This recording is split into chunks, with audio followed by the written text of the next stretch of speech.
Hi, everyone. My name is Heather Havenwood. I am going to be talking to you about the 10th step toward riches with Think and Grow Rich Napoleon Hill. Now, this is actually the chapter that's most underread. The chapter before that, The Power of the Mastermind, is the most read. I think most people just like read that and stop. And the reason that is because the 10th step towards riches is called the mystery of sex transmutation. Now, what you need to know is this specific chapter, I've actually done a ton of work in myself. And I'm going to talk to you about what this is. So let's talk about the mystery of sex transmutation, the 10th step towards riches. I'm reading Think and Grow Rich by Napoleon Hill. The meaning of the word transmute is, in simple language, the changing or transferring of one element or form of energy into another. So transmute, the mystery of sex transmutation, is the changing or transferring of one element or form of energy into another. Okay, got that. The emotion of sex brings into being a state of mind. Now we're going to define what sex is, okay? The emotion of sex has back of it the possibility of three constructive possibilities. Here they are. One, the perpetuation of mankind, aka procreation. Number two, the maintenance of health. It's a therapeutic agency. It has no equal. So true. Oh, that's so true. Wow. Number three, the transformation of mediocrity, and say that right, into genius through transmutation. The transformation of mediocrity into genius through transmutation. Okay. So basically sex has three uses. One, procreation. Two, health and well-being, pleasure, desire, intimacy. That's all health. That's all therapeutic. It's all therapeutic. And then number three, the transformation into genius through transmutation. Okay, I'm going to read this next part. Sex transmutation is simply and easily explained. It means the switching of the mind from thoughts of physical expression to thoughts of some other nature. Sex desire is the most powerful of human desires. Most powerful. Now, if you're listening going, what is Heather telling me? I need to have more sex? Well, first of all, probably yes. However, have more sex and I'll become genius. Actually, that probably could be true. I know a client who I just interviewed her and her husband. And they're, I would call them Tantra instructors. They teach people how to have intimacy and sexuality. They go to Jamaica every year to Hedonism 2, and they teach classes. They've been doing it for almost over a decade. They told me a story, swear to God. They said sex is the most powerful thing we have as human beings. They wanted something. There was this big thing they wanted. It was a big financial thing. They go, yeah, let's do that. I want that. They're like, yeah, we do that, but let's go. It was like something big. And they go, okay, let's go have sex. Now, they were both in alignment to this. Yes, yes. Okay, let's go have sex. And they literally said, we had sex all weekend, basically because of this thing we both wanted, which puts desire and emotion, the ball gets rolling. The thing that they asked for was so like, it was out there, right? It was like kind of like a winning the lottery type of thing. It came to be within a month. I love that story. So I'm going to read more to you. When driven by this desire, men develop a keenness of imagination, courage, willpower, persistence, and creative ability unknown to them at other times. So strong and impelling is the desire for sexual contact that men freely run the risk of life reputation to indulge it. But when harnessed and redirected along other lines, this motivating force maintains all of its attributes of keenness of imagination, courage, which may be used as powerful creative forces in literature, art, and other professions, including the accumulation of riches. Okay, this is pretty powerful. And I'm going to go into next thing I'm going to go into is the 10 stimuli of the mind. Look, I have a book, I have a few books out about teaching men how to date women. And people would always ask me, why did you do that business? And I still have it today. And the reason I talk about that is helping men from a woman's view, how to talk to and communicate to women is really, I always talk to them about sex transmutation, that men have this innate desire for sex. It's automatic unless they squish it, which men do. And it always comes out in a more perverse way versus men that harness it, men that connect. I'm talking men for a second, not women. Men that connect it and really tap into themselves. And then they're able to harness it in such a way that that's where their huge, massive success happens. In this chapter, there's a few things that talk about that most men, again, I'm saying men, because this book was written in the 20s, in the 30s, that most men are not successful until after 40. It's very common. And a lot of that has to do with the fact that they are what I call, let's just call it spreading their seed, meaning they are loose with their sexual energy. When they're older, they start to harness that and pull that in. And hopefully, maybe let's say they're in one relationship and they really start connecting in a different way. It's not just sex, it's more of an intimacy and therapeutic. The second main reason for sex, it's not just sex or procreation, it's more of a therapeutic. And when you start connecting to that, then you start connecting to the third side, which is the genius side, which they say, scientifically speaking, that all the major, they talk about here, all the really successful rich men of our time. Of course, we have some that don't fall into that, Mark Zuckerberg, others. Mainly it happens after 40. And there's a reason for that. And it's actually tapped into their genius. They call it their genius connection, which goes back to this chapter, sex transmutation. Hope you followed all that. All right, here we go. The 10 stimuli of the mind. The human mind responds to stimuli through which it may be keyed up to high rates of vibration, known as enthusiasm, creative imagination, intense desire. The stimuli to which the mind responds most freely are, this is literally in order. Number 1, the desire for sex expression. Very different. Number 2, love. Number 3, a burning desire for fame, power, or financial gain. Number 4, music. Number 5, friendship. Friendship between those of the same sex or opposite sex. Friendship. Number 6, a mastermind alliance. Number 7, mutual suffering. Oh.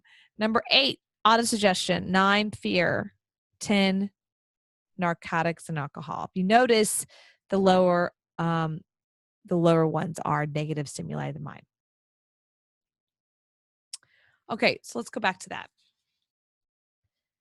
The 10 stimuli of the mind. The human mind responds to stimuli through which it may be keyed up to high rates of vibration. So again, the number 1 is the desire for sex expression. This is every man. This is man and woman. A lot of women have cut that part of themselves off. They've squished it down. I know for myself, after the age of 40, which I'm over 40, my sexual expression desire has like 1,000 times with way bigger. And that's because I've allowed it and my self-confidence is higher. Right? My self-confidence in myself, my body, myself is higher. And with that, there's this huge more desire for expression. Sexual expression doesn't mean sex, by the way. connection, intimacy, pleasure, really go up. And then case number 2. All right. Now, what's the point of all this?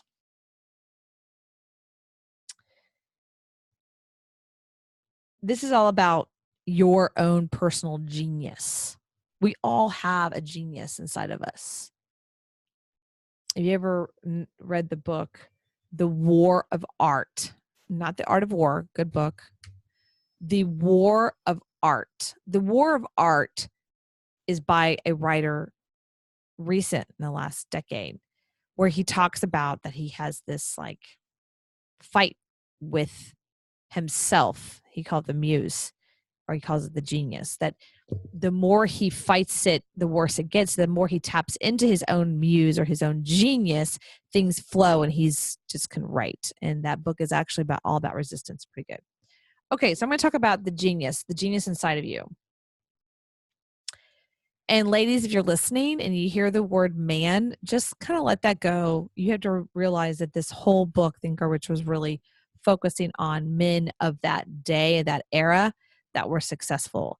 I personally don't take any, it doesn't bother me at all. I understand that. I just, in my head, put the word woman, okay?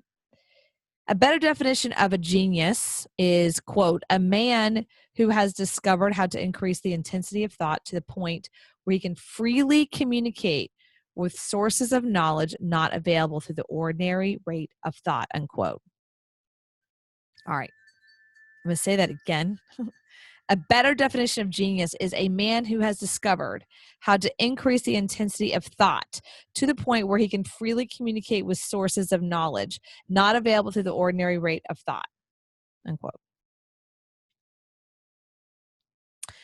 Okay, another way to say this, if you're into yoga, is our higher self or a higher consciousness.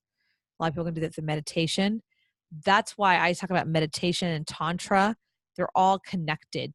Sex, sexuality, pleasure, meditation. There's people that I've interviewed before that teach this, and they talk about when they're in a tantric situation, maybe like a sexual encounter with the right person, it feels very meditative to them. It feels like they're tapping into a higher space, and they can literally download or they can literally connect to their higher self. So it's more of a spiritual connection to the genius. We all have it. We all have it. All right. So I'm going to read this part to you. Still reading. I'm still reading. And the mystery of sex transmutation, the 10th step towards riches. Genius is developed through the sixth sense. The faculty of creative imagination is a direct link between the finite mind of man and infinite intelligence. All so-called revelations referred to in the realm of religion and all discoveries of basic or new principles in the field of invention take place through the faculty of creative imagination, which is like hunches. You've heard of a hunch? Right? When ideas or concepts flash into one's mind through what is popularly most likely called a hunch, they come from one or more of the following sources. 1, infinite intelligence, higher self. 2, one subconscious. 3, from the mind of another person who just released the thought and you picked up on it. It's true. 4, from the other person's subconscious storehouse, again, from somebody else. You're picking up on somebody else. Okay. All right. Again, what does it have to do with sex transmutation? This is what he is saying ultimately is that when we are able to tap into our own sexual energy outside of procreation, okay, and pleasure, and transmute it into connecting with our higher self, meditating, that is when we can start to, he calls it, draw upon a source of superior intelligence. Say that again. That's when you can start to draw upon a source of super intelligence. All right, I'm going to keep going. I'm reading here, so. Oh, this is a good one. Okay. This is where sex the driving force of sex can actually kill a man. No kidding. And not in the way you guys are thinking, like Viagra or something. The pages of history, I'm reading now, the pages of history are filled with the records of great leaders whose achievements can be traced directly to the influence of women who aroused the creative faculties of their minds through the stimulation of sex desire. Napoleon Bonaparte was one of these. When inspired by his first wife, Josephine, he was invincible, completely invincible. When his, quote, better judgment or reasoning faculty prompted him to put Josephine aside, he began to decline. His defeat in St. Helena, which was what he did, were not far distant when he was destroyed. If good taste will permit, we might easily mention scores of men here, well known to the American people, who climbed to great heights. Are you thinking of somebody I'm thinking of? Great heights of achievement under the stimulating influence of their wives, only to drop back to destruction after money and power went to their heads and put aside the old wife for a new one. Napoleon was not the only man to discover that sex influence from the right source is more powerful than any substance of expectancy, much be created by mere reason. Why? The human mind responds to stimulation. So when I was doing teaching to men about women, this is what I was talking about. Like, look, you understand, like that first wife, when you met her and you had nothing and y'all co-created together, and yes, y'all got busy and she was dealing with the kids and y'all started making money together and y'all are partners, and then all of a sudden one day you're like, wow, I don't find her attractive anymore. I think that hot young 25-year-old looks super hot. I'm going to go have sex with her, and then you destroy your marriage, and then your business goes to hell. I mean, this is a storyline that is like repeated over and over again through history. Doesn't matter what year it is. There's a sitcom out right now that literally that is the storyline. Okay. And they met, they had nothing. Now they built this big business. He's got this big car dealership. She's at home with the kids, finds out he's cheating on her with the hot young girl assistant at the car dealership. She's like, you're done. You're out. Totally takes everything. He gets destroyed. And he comes crawling back and sees that, like, really it was his wife, that partnership was what really propelled him in life. And I'm not saying every partnership is like that, but there's a lot of truth to the energy, because a woman's energy, a good woman energy, can make or break a man. Which kind of brings me to this next piece. I'm going to read it. Hold on a second. Reasons why a man's wife can either make or break him. All right. Fortune is the husband whose wife understands the true relationship between the emotions of love, sex, and romance. When motivated by this holy kind of Trinidad here, no form of labor is burdensome, because even the most lowly form of effort takes on the nature of labor of love. That's why there's an old saying, a man's wife either can make him or break him. But the reason isn't always clear. The making and breaking are the results of the wife's understanding or lack of understanding of the emotions of love, sex, and romance, and man's side too. Okay. And this is my best. This is awesome. Man's greatest motivating force is his desire to please woman. Okay, ladies, are y'all happy now? This was written in the 30s. And the subject title of this part of the chapter is called The Uselessness of Wealth Without Women. Men's greatest motivating force is his desire to please women. The hunter who excelled during prehistoric days before the dawn of civilization did so because of his desire to appear great in the eyes of women. Man's nature has not changed in this respect. The hunter of today's home doesn't bring home skins of the wild, but he indicates his desire for her favor by supplying fine clothes, automobiles, and wealth. Man has the same desire to please women that he had before the dawn of civilization. The only thing that's changed is his method of pleasing. Men who accumulate large fortunes and attain to great heights of power and fame do so mainly to satisfy their own desire to please women. Take women out of people's lives and men's lives, the great wealth would be useless to most men. It is this inherent desire of man to please women which gives women the power to make or break a man. I'm going to read this again. Last piece. Take women out of their lives, and great wealth would be useless to most men. It is this inherent desire of men to please women, which gives women the power to make or break a man. Oh, women, I hope you guys are excited. Seriously. This, I don't want to read any more right now because it's just really awesome. There's one more piece I'm probably going to write. The fruitful years after 40. This very specific chapter truly, I think, is the most powerful chapter of this entire book. And every time that I talk about it, people say they never read it. I read the book. You did? Did you read The 10th Step Towards Riches, Sex Transmutation? I don't remember that chapter. You probably stopped at Mastermind. Yeah. I read that one. It was the next chapter. And a lot of it's because the word sex transmutation, it freaks people out. What does that mean? I don't get it. Now you know. It's for men and women.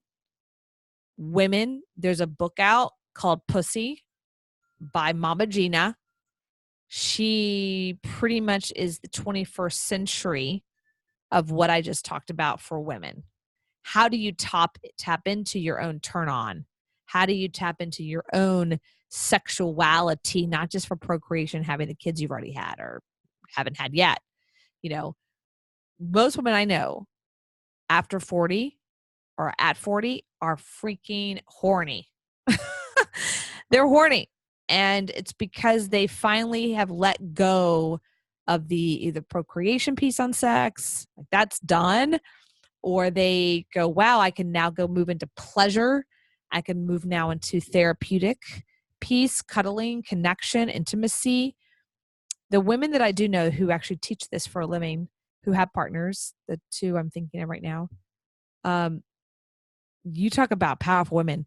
They're powerful women just because they're powerful women, but they're also really powerful because they're what they call highly sexed. They're highly sexed. I mean, both these women are extremely highly sexed by their men, and their men are highly sexed. Both the partnership is highly sexed. Therefore, their power and the power couple is so powerful. And both of them have been married for more than 20 years, and both of them are in their 50s, and they look amazing. There's a lot of health benefits to sexuality and sex and therapeutic piece. So I highly suggest you read this book, Think or Rich, Napoleon Hill. You can get it now free. I'm holding mine. It is so tethered that the spine is breaking apart. And I have these little, it's all highlighted and stuff. And the most highlighted chapter is this chapter, which is chapter 11, The Mystery of Sex Transmutation, the 10th Step Towards Riches. Okay? So I hope that helps you, men and women, to really focus on, the 10th step towards riches.